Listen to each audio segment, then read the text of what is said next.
দেখুন,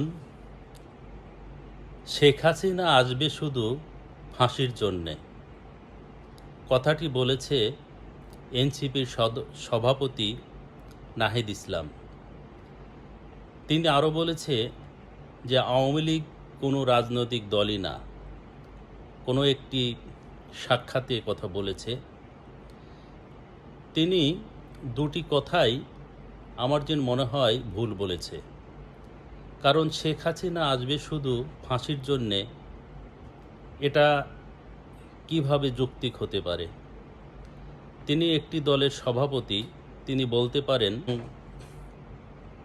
শেখ হাসিনা আসতে চাচ্ছে, আসুক, আমরা ওয়েলকাম জানাই এবং সে মামলা মোকাবেলা করুক, এরকম কথা বলতে পারে। কিন্তু তিনি কি বললেন? সরাসরি বললেন যে শেখ হাসিনা আসবে শুধু ফাঁসির জন্যে। এটা কি কোনো একটা সভাপতির বক্তব্য হতে পারে? তিনি আরও বলেছেন যে বাংলাদেশে আওয়ামী লীগ কোনো রাজনৈতিক দলই না। এই আওয়ামী লীগ মাওলানা ভাসানীর আওয়ামী লীগ। এই আওয়ামী লীগ ৫৪ যুক্তফ্রন্টে যে যুক্তফ্রন্ট সরকার গঠন হয়েছিল, সেই সরকারের শেখ মুজিবুর রহমান এই আওয়ামী লীগের পক্ষ থেকেই কিন্তু মন্ত্রী ছিলেন। ১৯৬৯ সালের গণ অভ্যুত্থানে আওয়ামী লীগের মাধ্যমেই হয়েছে।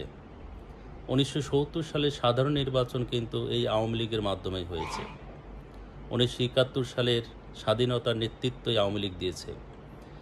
বাংলাদেশে কয়েকবার আওয়ামী লীগ সরকার গঠন করেছে। তাহলে আওয়ামী লীগ কোনো রাজনৈতিক দলই না, এটা কিভাবে সে বলতে পারে? আসলে বিরোধিতার জন্য কোনো বিরোধিতা করা ঠিক নয়। কথা তো যৌক্তিক হতে হবে।